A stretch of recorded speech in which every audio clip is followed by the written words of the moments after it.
आपके साथ प्रिया बंसल और आप देख रहे हैं न्यूज चौक। टाइटैनिक का विशाल हादसा कौन नहीं जानता। ये एक ऐसा हादसा था जिसने सदियों तक के लिए लोगों के दिल में दर्द की छाप छोड़ दी। टाइटैनिक के डूबने का इतिहास सबको पता है। इसको लेकर आए शोधकर्ता उसके मलबे का पता लगाने पहुंच जाते हैं। इस बार भी ऐसा ही हुआ। 5 लोगों की टीम टाइटैनिक के मलबे को देखने के लिए जा रही थी और अचानक कुछ ऐसा हुआ जिसने सबकी जिंदगी छीन ली। टाइटैनिक जहाज का मलबा देखने समुद्र में मीलों नीचे गए अरबपतियों के रोमांचक सफर का दुखद अंत हो गया। पनडुब्बी के लापता होने के बाद अब सभी यात्रियों को मृत घोषित कर दिया गया है। बताया जा रहा है कि समंदर की गहराइयों में विशालकारी विस्फोट से पनडुब्बी के टुकड़े टुकड़े हो गए और उस पर सवार सभी लोगों की मौत हो गई। सागर की तलहटी में समाये टाइटैनिक जहाज को देखने की सुविधा मुहैया कराने वाली कंपनी ओशन गेट की लोकप्रियता हाल के दिनों में दुनिया के अरबपतियों के बीच काफी बढ़ी थी। ओशन गेट कंपनी के दावों के अनुसार उसके प्रभावशाली पनडुब्बी टाइटन से समुद्र में 4000 मीटर की गहराई तक यात्रा की जा सकती है। ओशन गेट का टाइटन सबमरीन 19 जून को 5 लोगों के साथ टाइटैनिक जहाज देखने के अभियान पर निकला था। आइए जानते हैं हादसे में मारे गए लोग कौन थे, उनकी नेटवर्थ क्या थी, साथ ही उन 5 अरबपतियों की क्या है पूरी कहानी। आइए जानते हैं।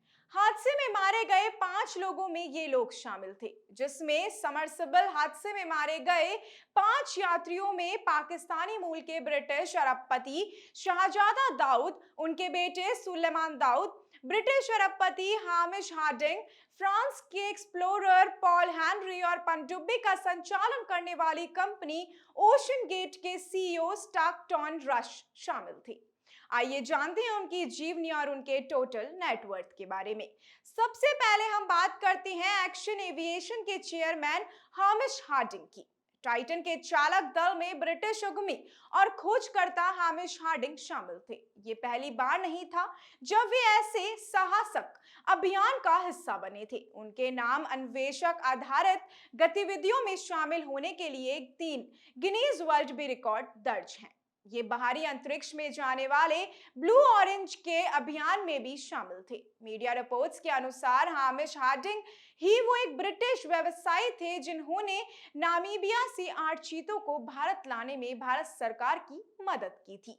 58 वर्षीय हार्डिंग के परिवार में 2 बच्चे, एक सौतेला बेटा और पत्नी लींडा हार्डिंग है। वे सभी हार्डिंग के सकुशल लौटने की दुआएं कर रहे थे, पर दुखद रूप से ऐसा नहीं हो पाया। समुद्र की गहराइयों से जाने से पहले हार्डिंग ने अपना अनुभव इंस्टाग्राम पर भी साझा किया था। मिशन के जोखिमों के बारे में भी बताया था। उन्होंने कहा था कि न्यूफाउंडलैंड में 40 वर्षों से सबसे खराब सर्दियों के कारण यह मिशन 2023 में टाइटैनिक के लिए पहला और एकमात्र मानवयुक्त मिशन होने की आशंका है। मौसम में थोड़ा सुधार हुआ और हम कल गोता लगाने की कोशिश करने जा रहे हैं। जोखिम भरी जिन परिस्थितियों का उन्होंने जिक्र किया था, उससे सहज याजंदा लगाना बहुत मुश्किल था। टाइटन पनडुब्बी से संचार कैसे डिस्कनेक्ट हो गया, पता नहीं। अगर हम उनकी नेटवर्क की बात करें तो हामिश हार्डिंग की कुल नेटवर्थ करीब $1 अरब यानी कि 42 अरब रुपए थी। वहीं फिर बात आती है पाकिस्तानी मूल के ब्रिटिश कारोबारी शाहजादा दाऊद व उनके बेटे सुलेमान दाऊद की। पाकिस्तानी मूल के ब्रिटिश कारोबारी शाहजादा दाऊद भी अपने बेटे सुलेमान के साथ टाइटन पनडुब्बी पर सवार थे। दाऊद पाकिस्तान के सबसे धनी परिवारों में से आते हैं।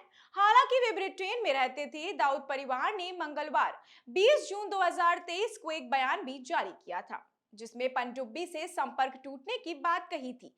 सेती इंस्टीट्यूट के ट्रस्टी शाहजादा के परिवार में पत्नी क्रिस्टीन और बेटियां लीना है। उन्होंने वे जमीन पर छोड़कर गोता लगाने पहुंच गए थे। इस अभियान में साथ गए उनके बेटे सुलेमान की उम्र महज 19 साल थी। अगर उनके नेटवर्क की बात की जाए तो शाहजादा दाऊद जिस घराने से आते हैं, उनकी नेटवर्थ करीब $1 अरब है। हालांकि कई ऑनलाइन स्रोतों पर यह भी लिखा हुआ है कि उनकी संपत्ति $350 मिलियन बताई जा रही है। अब बात आती है पॉल हेनरी उर्फ मिस्टर टाइटैनिक की। टाइटन पनडुब्बी में सबसे अनुभवी व्यक्ति फ्रांसीसी समुद्री गोताखोर और पॉल हेनरी नार्जोलेट थे।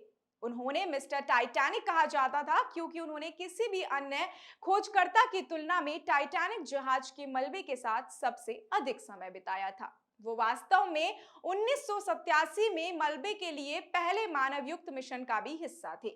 वे आरएमएस टाइटैनिक नाम की कंपनी में पानी के अंदर होने वाले अनुसंधान मामलों के निर्देशक थे। इस कंपनी के पास टाइटैनिक के मलबों से जुड़े अनुसंधान के अधिकार थे। उनकी उम्र 77 वर्ष थी। उनकी पत्नी की वर्षों से जो है कैंसर से मृत्यु हो गई थी। अगर उनके नेटवर्थ की बात की जाए तो पॉल हेनरी की नेटवर्थ लगभग 1.5 अरब डॉलर यानी कि 1.23 खरब रुपए है।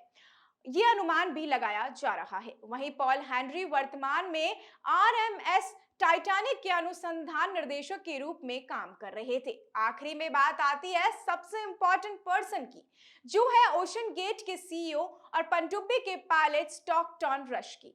हादसे के शिकार टाइटन पनडुब्बी में सवार पांचवें शख्स थे। ओशन गेट कंपनी के सीईओ स्टॉकटन रश की टाइटल सबमर्सिबल की पायलट भी थे। वहीं रश ने 2009 में ओशन गेट की स्थापना की थी, जिससे नवाचार के माध्यम से गहरे महासागर तक पहुंच बढ़ाना था और एक घोषित मिशन था। 61 साल के रश का कहना था कि आकाश के बजाय समुद्र मानवता को जीवित रहने का सबसे अच्छा मौका देता है, वहां जहां पृथ्वी की सतह निर्जन हो जाती है। स्टॉकहोम की पत्नी वैंडी रश ओशन गेट में संचार निर्देशक है। टाइटन के संचार की देखरेख भी वही करती है।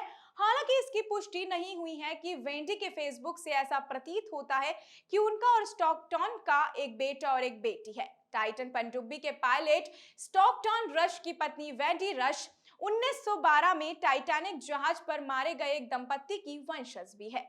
न्यूयॉर्क टाइम्स आर्काइव की रिपोर्ट के अनुसार रश रिटेलिंग मैग्नेटिक ईसीडोर स्ट्रेस और उनकी पत्नी ईडा को परापोती जो है उनकी, वो टाइटैनिक की पहली यात्रा के दौरान मरने वाले 1500 में से अधिक लोगों में शामिल थी। अगर उनकी नेटवर्थ की बात की जाए तो स्टॉकटन रश की कुल नेटवर्थ करीब 12 मिलियन डॉलर यानी कि 98.33 करोड़ रुपए है। तो ये थे 5 हस्तियां जिनका सफर यहीं पर समाप्त हो गया। ऐसी और भी तमाम अपडेट्स और जानकारियों के लिए आप बने रहिए हमारे चैनल न्यूज चौक के साथ। तब तक के लिए इजाजत दीजिए। मैं आपके साथ प्रिया बंसल। धन्यवाद।